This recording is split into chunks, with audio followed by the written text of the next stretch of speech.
Hello friends, तुमचं माझ्या चॅनलला स्वागत आहे। तर मी आज बनवत आहे केळापासून काहीतरी। याला आता नाव काय ठेवायचं म्हणून मी याला केळाचा पॅनकेक असं नाव ठेवलेलं आहे।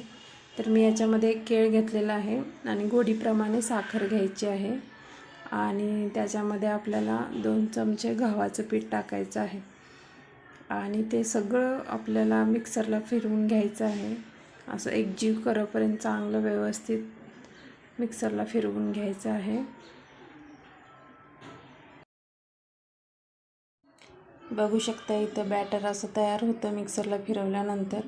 आपल्याला जास्त घट्ट पण घ्यायचं नाही आहे आणि जास्त पातळ पण घ्यायचं नाही आहे।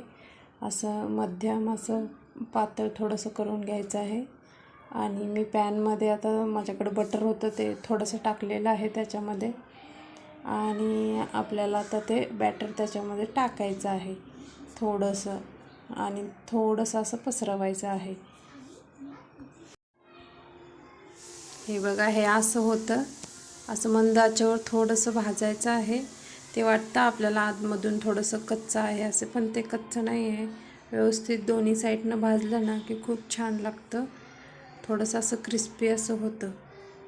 एकदा ट्राय करून नक्की बघा। तुम्हाला आवडल्यास लाईक, शेअर, सबस्क्राईब करा। अगदी खूप छान लागतं खायला।